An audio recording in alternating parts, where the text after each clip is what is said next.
All right. So I became a very serious Bible student in the summer of 2011.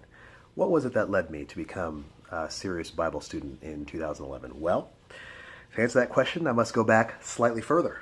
In 2006, 2007, I was introduced to the conspiratorial realm, if you will. Some folks I knew let me borrow a film called Loose Change, which is regarding the 9/11 conspiracies, and this video was extremely disturbing to me. In fact, in my life up to that point, I don't think I'd ever seen anything more disturbing. And so I became very involved in trying to understand this thing I'd never heard of called the Illuminati, this New World Order, these various conspiracies, this whole conspiratorial realm, all brand new stuff to me. And from 2007 all the way till 2011, I was a very serious conspiracy theorist researcher. How serious were you? Aside from all the YouTube videos and everything else, I think it might be a good idea to kind of just show what I mean. So kind of show a little bit of what I've gone through here. You know, here's Mark Dice's great work, Illuminati, Facts and Fiction. Great. He never even talks about that he wrote this book anymore, it seems. There's Gary Allen's famous book, None Dare Call It Conspiracy. Excellent. Here's a Secret Society's handbook. Talks about all the different secret societies in the world, going back way past the Middle Ages even. Synagogue of Satan, discussing the Illuminati Jewish bloodline in the world. You know, Secrets of the Federal Reserve. If you ever read that book, The Creature from Jekyll Island, which is actually sitting over there, this is the book he references. This is the original right here. Of course, Skull and Bones. Can't forget about the Skull and Bones Society. That's the original work on the Skull and Bones Society. Here is a book that traces the Illuminati going back over 1,000 years. Even great writers such as Manly P. Hall, The Secret Teaching of All Ages. So I've got all this kind of stuff. This is actually my background going from 2007 to 2011. What led me into becoming a Bible student? Well, Mark Dice and many others and people online, I started to see or draw a connection between Bible prophecy, which I knew nothing about. I had never read the Bible until the summer of 2011. I mean, little pieces of it for church, but I had never read the Bible. I knew no Bible verses, okay? And that's actually kind of funny because I was raised up in the Methodist church. Didn't know a single Bible verse as an adult. I never cared about any stuff. It was a social club, you know?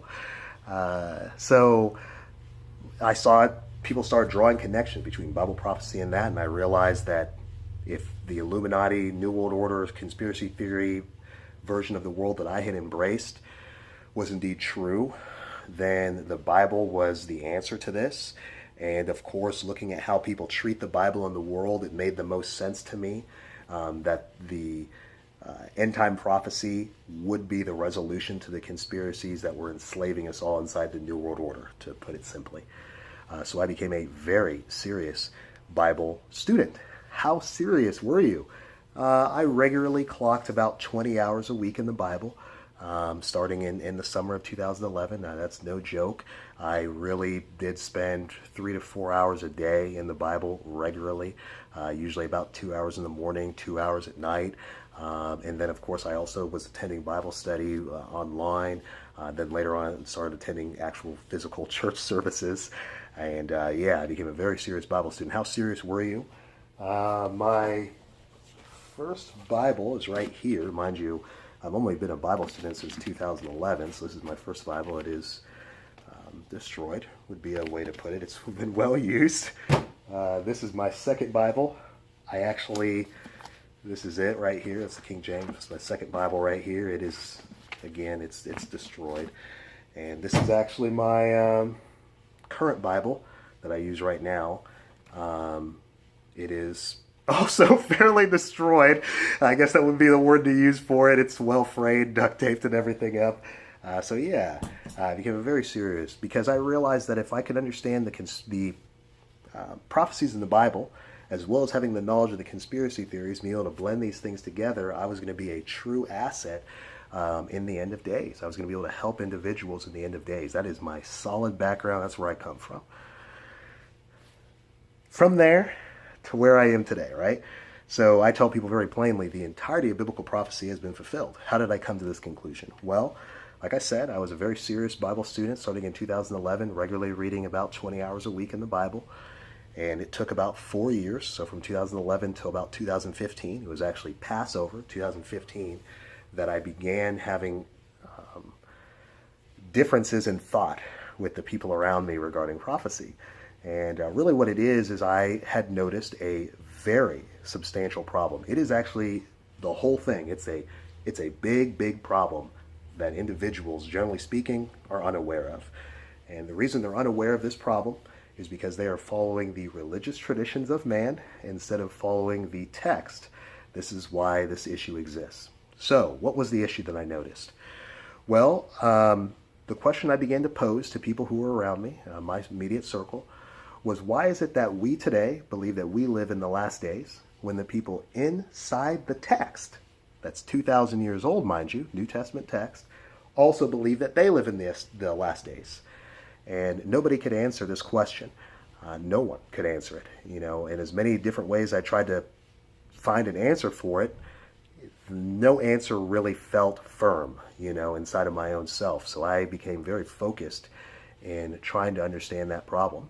And from the spring of 2015 until really probably the winter, I'd say, the winter of 2015, this was really my primary focus. And then moving into 2016, I really started trying to put the content out, write articles. That led to the website in which I, have articles up. That led to the YouTube channel with the videos. And, I tell people very plainly, Bible prophecy is fulfilled. You just got to read the text for what the text says. So I wanted to kind of give a person some of the verses that started causing me a problem. And we'll just run through those real fast. They're all short verses. So one of the verses or passages that kind of gave me a lot of issue and showed me that we were actually incorrect regarding end-time prophecy is in Matthew 16, verses 27 through 28. It says, "For the Son of Adam is going to come in the esteem of his Father with his messengers, and then he shall reward each according to his works. Truly I say to you, there are some standing here who shall not taste death at all until they see the Son of Adam coming in his reign." Now hold on. You can take whatever stance you want regarding this passage, but the fact of the matter remains. If the Son of Adam has not returned today in 2017, that means that there are still people who heard him say that are alive, which means that there's individuals that are 2,000 years old, which of course is impossible.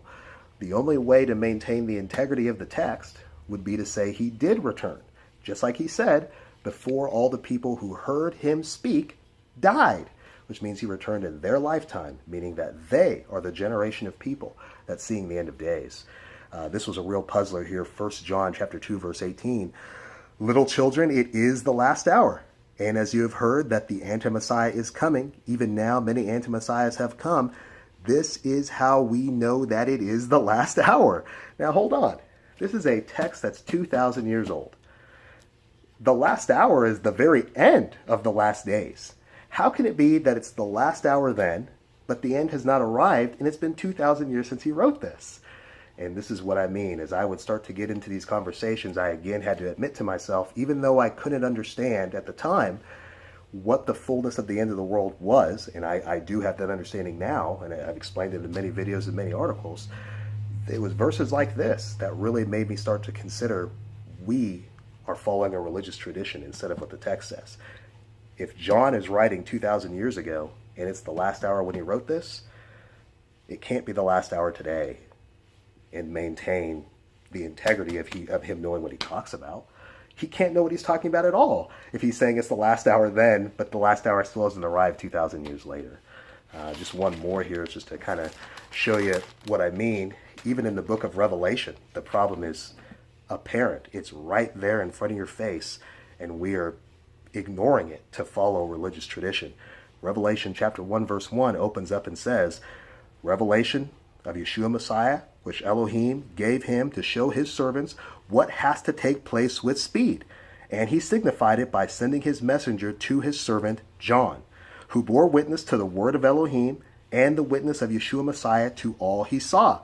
Blessed is he who reads and those who hear the words of this prophecy and guard what is written in it, for the time is near. Here you've got in verse 1, he says the event is approaching with speed. And in verse 3, he says that the event is near. An event that is approaching with speed, that is also near, is not an event that takes 2,000 years to arrive. How does the first person who ever read this letter come to the conclusion that the event is not happening to them and is in reality happening to someone that lives 2,000 years later? You could never come to that conclusion if you're the first person reading it. You could only come to the conclusion that the event is happening to you. But what really blows me away about Revelation is that if an individual turns to the end of Revelation, so chapter 22, you'll read in verse 20, he says, he that bears witness of these matters says, yes, I am coming speedily. I mean, in verse 12 it says, and see, I am coming speedily. Verse 10, and he said to me, do not seal the words of the prophecy of this book because the time is near. Verse 7, see, I am coming speedily. A person that is first reading that letter from John could never come to the conclusion that the event was in 2,000 years. They could only come to the conclusion it was happening to them. And what I began to notice is that while we always were trying to predict an event and the event never comes, it always is a failed prediction. You have a 100% failure rate in predicting events. We would always borrow these verses, take the very same verses from a text that's 2,000 years old, mind you, and say, the day of the Lord is near. The event is speedily approaching. He's quickly coming. He's soon to come. He can't be soon to come to all people. And that was the plain reality that I began to run into and deal with. And that was really how the channel started and everything else. I felt the need to make this video really just to kind of show people that I get where you're coming from. If you're one of the individuals who has various conspiracy theories and views of things that need to be resolved on the planet, I know exactly what you're saying. I feel just like, or I felt just like you. The reality is, though, that all of those things are separate from the Bible. The end of the world that the Bible's talking about is the end of the age. The age that ended is the age of Moses, in which animal sacrifice was offered to God. Jesus is the sacrifice that's offered once for all. That's the end of the entire order. It's the end of everything that existed in their day. And those things ended in 70 AD. Take note. Who's the temple of God? You are. I am. We are. Jesus is the chief cornerstone. What was the temple of God? The temple of God was an actual building. That's it. Kind of a longer video, but I hope that was worth it. And yeah, see you guys.